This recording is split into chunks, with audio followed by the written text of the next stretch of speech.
Puji nama Tuhan. Salam sukacita saudara-saudara. Senang sekali berjumpa kembali dalam New Life on Air. Hari ini masih dari Amsal pasal yang ketiga ayat yang ke-16. Umur panjang ada di tangan kanannya, di tangan kirinya kekayaan dan kehormatan. Minggu lalu kita sudah bahas tentang umur panjang.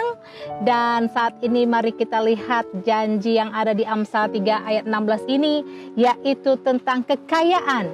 Di tangan kirinya kekayaan dan kehormatan. Tahukah saudara bahwa Allah juga berjanji bukan saja umur panjang sebagai berkat Tuhan, tetapi kekayaan adalah janji Allah bagi saya dan saudara.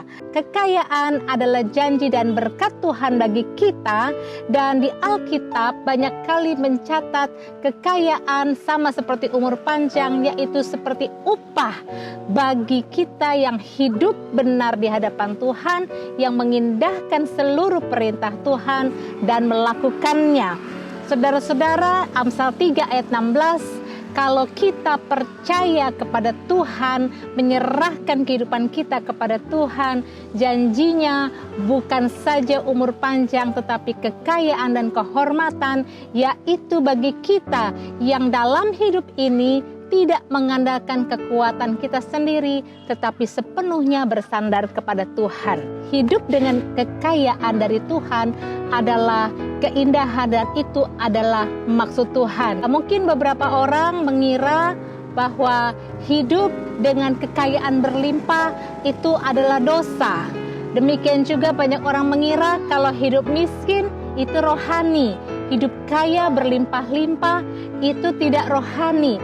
Mari kita lihat, kita sepakati, kita setujui bahwa kekayaan semuanya berasal dari Tuhan. Kekayaan adalah berkat.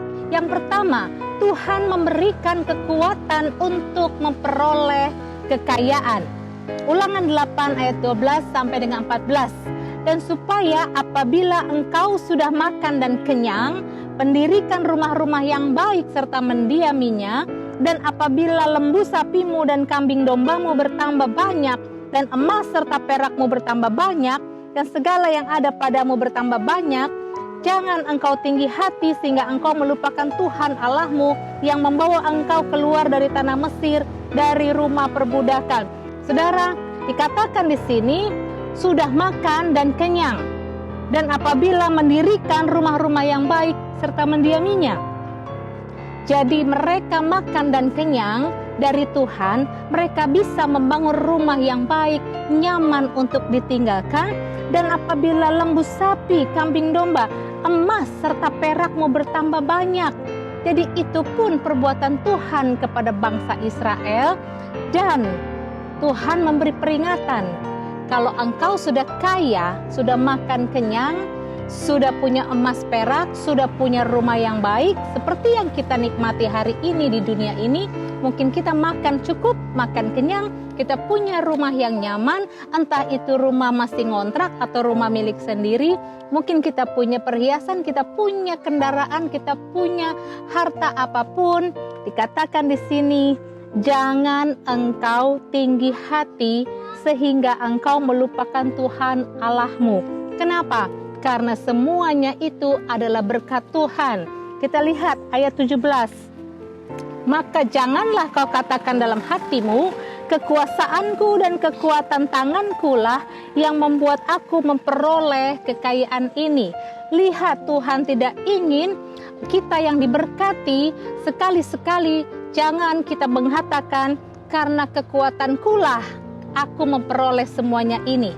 Mari lihat ayat 18. Tetapi haruslah engkau ingat kepada Tuhan Allahmu, sebab Dialah yang memberikan kepadamu kekuatan untuk memperoleh kekayaan, dengan maksud meneguhkan perjanjian yang diikrarkannya kepada sumpah nenek moyangmu seperti sekarang ini. Peringatan kepada orang kaya hari ini, jangan sekali-kali tinggi hati, jangan sekali-kali melupakan, karena semua kekayaan yang kita nikmati hari ini, yang ada pada tangan kita, yang menjadi kepemilikan kita, semuanya itu kita peroleh karena Tuhan yang memberi kekuatan kepada kita untuk memperolehnya. Tuhan memberikan kekuatan untuk memperoleh kekayaan. Itu satu bukti bahwa memang rencana Tuhan kita hidup diberkati dengan berkat Tuhan. Tuhan berjanji orang percaya yang mengandalkan Tuhan akan hidup dengan kekayaan yang adalah berkat Tuhan. Orang yang kaya hari ini, sekali lagi, janganlah sombong. Orang kaya yang berkelimpahan hari ini, janganlah tinggi hati. Jangan sombong, jangan sekali-kali mengatakan itu karena kemegahanmu, karena kekuatanmu. 1 Timotius 6 ayat 17. Peringatkanlah kepada orang-orang kaya di dunia ini agar mereka jangan tinggi hati dan jangan berharap pada sesuatu yang tak tentu seperti kekayaan, melainkan pada Allah yang dalam kekayaannya memberikan kepada kita segala sesuatu untuk dinikmati. Orang kaya hari ini sekali lagi jangan tinggi hati, namun orang yang miskin hari ini jangan berkecil hati, jangan putus asa, dan jangan malas. Tuhan akan memberikan kekuatan kepada kita untuk memperoleh kekayaan yang sudah menjadi kekayaan Tuhan di bumi untuk dikuasai oleh tangan orang-orang yang percaya kepada Tuhan. Yang kedua, saudara-saudara, semua kekayaan berasal dari Allah dan Allah selalu punya tujuan. Sama seperti umur panjang adalah sebuah tanggung jawab, maka kekayaan pun sebuah tanggung jawab. Mari kita lihat 1 Timotius 6 ayat 18 sampai dengan 19. Peringatkanlah agar mereka itu berbuat baik, menjadi kaya dalam kebajikan, suka memberi dan membagi, dan dengan demikian mengumpulkan satu harta sebagai dasar yang baik bagi dirinya di waktu yang akan datang untuk mencapai hidup yang sebenarnya. Jadi saudara-saudara, ternyata kekayaan Allah yang ada di tangan kita, Allah selalu punya maksud dan tujuan. Kalau kita diberkati dengan kekayaan, berarti kita juga diberikan sebuah tanggung jawab kepada Tuhan. Untuk apa? Tanggung jawab untuk menjadi berkat dengan cara memberi apa yang ada pada kita. Peringatkanlah, kata Alkitab, agar mereka orang-orang yang diberkati, orang-orang yang kaya, untuk mereka sungguh-sungguh menjadi kaya bukan saja dalam materi, tetapi kaya dalam kebajikan. Dengan cara apa? Memberikan, suka memberi, dan membagi apa yang menjadi milik mereka. Dengan kata lain, hidup dengan kekayaan materi yang ada pada tangan kita, seperti yang digambarkan di Amsal 3 ayat 16, kekayaan di tangan kirinya, itu baru satu kondisi awal. Lalu untuk mencapai kebahagiaan yang sesungguhnya dari kekayaan itu adalah ketika kita mampu melakukan apa yang disebut kebajikan, yaitu membagikan, suka memberi dan suka membagikan kepada sesama semua atau apa kekayaan yang ada berkat Tuhan pada diri kita. Ketika Tuhan tidak melihat kekayaan yang diperintahkannya berada di tangan kita, diperlakukan atau digunakan sebagaimana dengan tujuan, sesuai dengan tujuannya Allah, maka saudara-saudara, mulut Allah hanya tinggal memberikan perintah untuk berkat itu pindah. Satu awasan bagi kita orang yang diberkati, pahami bahwa semua kekayaan kita Allah punya tujuan. Sebab kalau Allah memerintahkan kekayaan dan harta itu ada pada tangan kita, Allah punya tujuan, yaitu Dia ingin kita menjadi saluran berkat. Dan ketika tujuan Allah itu tidak tercapai, waspada, hati-hati. Bisa saja suatu saat dan kapanpun Allah perintahkan dan ambil itu dari tangan kita. Yang berikutnya, oleh karena kekayaan berasal dari Allah dan Allah selalu punya tujuan, berarti kekayaan tidak pernah salah alamat. 1 Tawarik 29 ayat 12. Ini Daud mengatakan kepada Tuhan, sebab kekayaan dan kemuliaan berasal daripadamu, dan engkaulah yang berkuasa atas segala-galanya. Dalam tanganmulah kekuatan dan kejayaan, dalam tanganmulah kuasa membesarkan dan mengokohkan segala-galanya. Ayat yang ke-14. Siapakah aku ini dan siapakah bangsaku, sehingga kami mampu memberikan persembahan sukarela seperti ini? Sebab daripadamulah segala-galanya, dan dari tanganmu sendirilah persembahan yang kami berikan kepadamu. Daud mengakui bahwa semua kekayaan berasal daripadamu Tuhan. Di dalam ayat yang ke-12 dan di ayat 14 dia mengatakan keheranannya, bagaimanakah hambamu ini dapat memberi segala sesuatu persembahan sukarela seperti ini kepada Tuhan. Lalu dia menyadari, oleh karena semua yang ada padanya adalah milik Tuhan sendiri, dia hanya hamba, dia hanya alat untuk membawa persembahan itu pada pembangunan, pada pendirian bait Tuhan di saat itu. Dan yang terakhir, apa kata Alkitab tentang kekayaan? Saudara, kekayaan yang menjadi berkat akan terus bertambah-tambah dan berlipat kali ganda dalam hidup kita.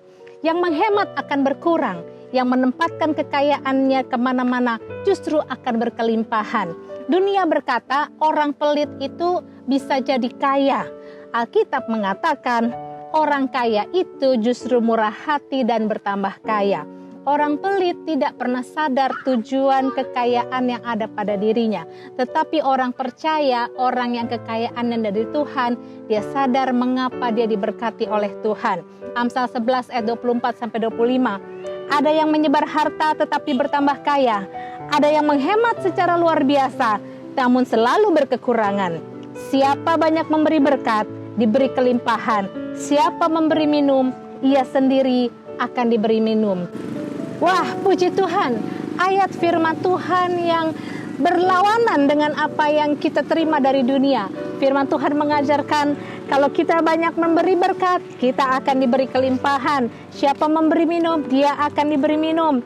Siapa yang menyebar harta, dia bertambah kaya.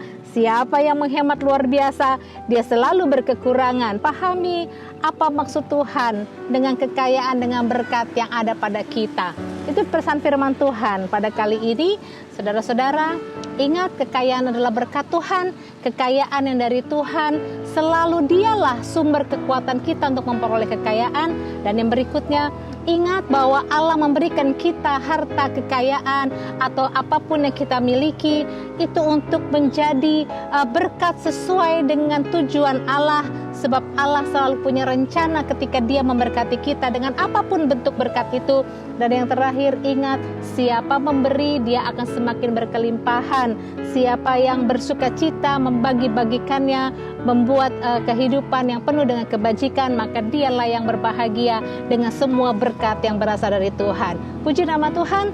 Tuhan Yesus memberkati. Doa kami, kita semua hidup di dalam kekayaan Allah, kita semua hidup di dalam maksud Allah, kita semua hidup mengembalikan semua pujian, hormat, dan berkat-berkat kita kepada Tuhan juga untuk kemuliaan nama Tuhan. Haleluya. Tuhan Yesus memberkati.